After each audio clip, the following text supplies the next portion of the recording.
Directions. Now you will hear some talks and discussions about academic topics. Each talk or discussion is followed by 4 or more questions. Choose the best answer to each question and mark the letter of the correct answer on your answer sheet. You will hear each talk or discussion only one time. Number 15. Questions 26 through 29. Listen to a teacher talking in a history class. Many religions look upon the eastern shore of the Mediterranean Sea as their homeland. This historic land is called Palestine. Before the birth of Christ, the Jews also lived there. Later on, the Romans invaded the area and made it Christian. The Jews were driven away and had to live in other parts of the world. Muslims also think of Palestine as a holy place. In the Middle Ages, the land was ruled by the Turks of the Ottoman Empire, and more Arabs came to Palestine. In the middle of the 19th century, Jews started to think about coming back to Palestine. This idea was called Zionism. By the beginning of the 20th century, more and more Jews came back to Palestine and started a new life there. At the end of World War I, the Turks were defeated and Great Britain ruled Palestine. The British helped the Jews and wanted to create a new country for them. During the Second World War, about 6 million Jews were murdered by German Nazis in the Holocaust. Those who survived had no place to go. In 1947, the United Nations decided to divide Palestine into 2 states, Israel for the Jews and Palestine for the Arabs. The Jews accepted the plan, but the Arabs didn't want the Jews to take over their country. When the British left Palestine in 1948, Israel declared its independence. At once, Arab countries started to attack the new state, but Israel fought back and won. It also expanded its territory and occupied more land than the UN gave it. Other Arab countries, Egypt, Syria, and Jordan, took over the Arab part of Palestine. Over 700,000 Palestinians became refugees. Most of them fled to Israel's neighbors. Now, answer the questions. 26. What is the main idea of the talk?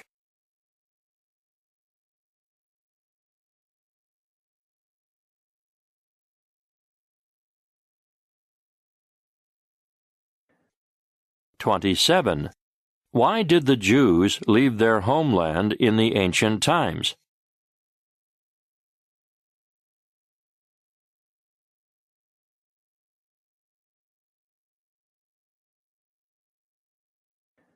(28) How did the Arabs come to Palestine?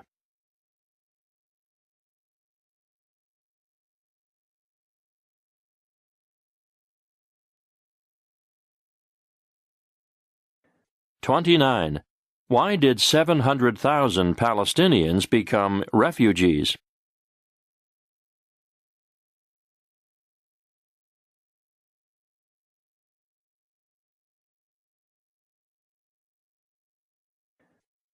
Number 16.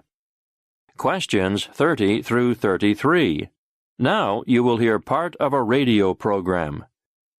Dr. Ashley, can tumor cells get passed to another person through blood contact? For example, from blood donations or used needles, and can cancer be transmitted from the mother to an unborn child while in the womb? Well, cancer spreading from one individual to another via blood is very unlikely. When cancer in one part of the body spreads to another part of the body, the outlook for a patient is rarely positive. Given how frequently this happens, it may come as a surprise to know that the spread of cancer from one person to another is actually incredibly rare. You mean generally? In well people who are not immune suppressed, getting cancer from one individual to another via blood is very unlikely, right? Yeah, several large studies have been conducted to specifically examine this question. One study looked at about 1/3 of a million blood recipients, of which about 12,000 were at risk of blood being transfused from a donor with subclinical cancer, and they found no increase in risk. This evidence fits with what we know about how the immune system responds to foreign matter. In the case of blood transfusion, blood types such as AB, and O is carefully matched between the donor and recipient, so the recipient's immune system doesn't see the red blood cells as foreign and destroy the red blood cells. If there are cancer cells in that blood, there are other unique proteins on the surface of those cells that in the majority of cases mark them out as foreign. The recipient's immune system, therefore, identifies them and destroys them before they can settle in. I see what you mean. Thanks. Now answer the questions. 30. What is the main topic of the conversation?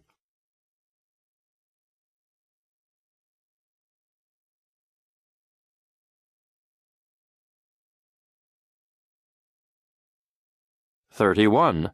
What is the opinion of the man about the cancer cells?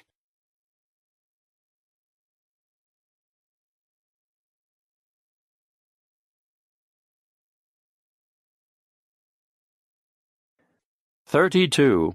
What can be inferred from the recent studies?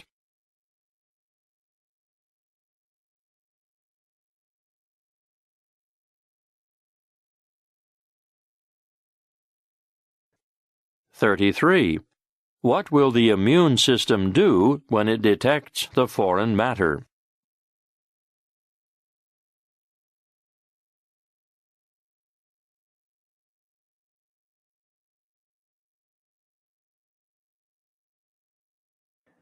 17. Questions 34 through 38. Now you will hear a speaker talking to a class on a trip to Central Park. Central Park is one of those places that make New York such a great place to live. The huge park, 341 hectare large, 843 acres, is located in the center of Manhattan. Its design has served as an example for city parks around the world. The park also featured an English-style landscape with large meadows, several lakes, and hills. There's plenty to see and do in Central Park. Sports facilities can be found all over the park, but most of the interesting sites are found in the lower half of Central Park. You'll come across historical buildings, statues, monuments, beautiful bridges, and of course, plenty of nature. In the center of the Central Park is the Mall, a wide boulevard lined with American elm trees. Brings you from the dairy to the Bethesda Terrace, one of Central Park's architectural highlights. Just west of the mall is one of the Central Park's largest open spaces. The Sheep Meadow is an expansive pasture, popular in summertime with sunbathers, while the Oval Lawn, created in 1937, often plays host to free summer concerts. There are many bridges in Central Park, each with a unique design. One of the most interesting is the 18-meter, 60 feet long cast-iron bow bridge that spans the lake between Cherry Hill, near the Bethesda Terrace, and the Ramble, a 15-hectare, 38-acre large woodland. Here Central Park is at its most natural, with narrow paths winding through thickets of trees. This is a popular place for bird watching. The Ramble is on a transatlantic migration route, and more than 250 different bird species have been spotted here. Now answer the questions. 34. What is the main topic of the speech?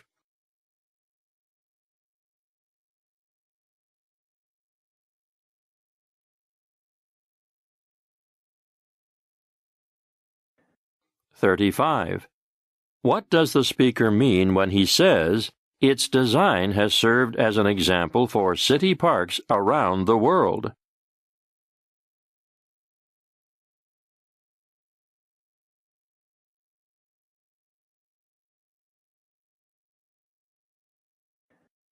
36. What is the distinct feature of the park?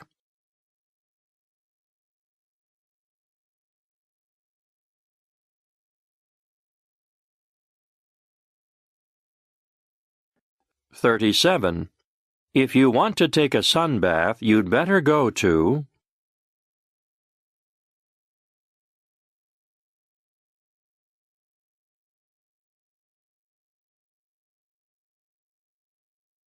38. What can be inferred about the Central Park?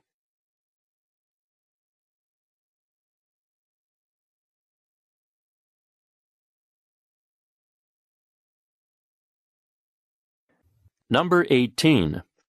Questions 39 through 42. Listen to part of the discussion in a camp. Stupid fire! Why won't it go?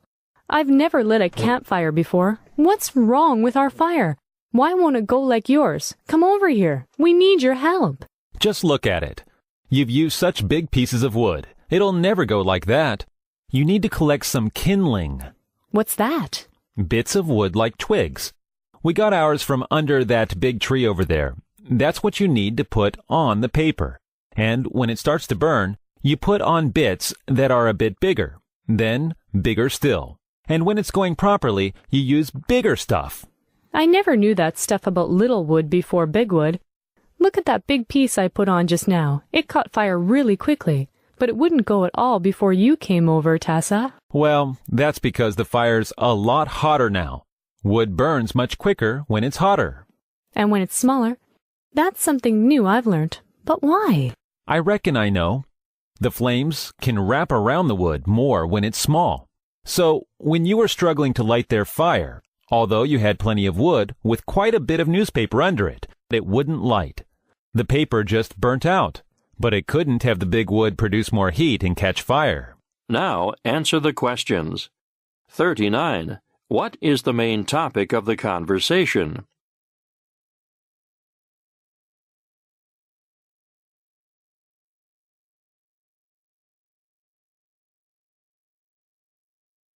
40.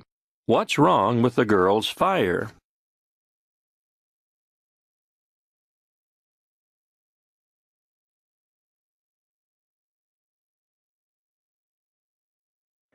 41. What is the boy's suggestion?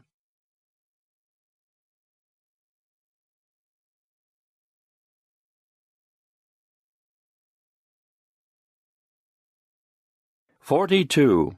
What can be inferred from the conversation?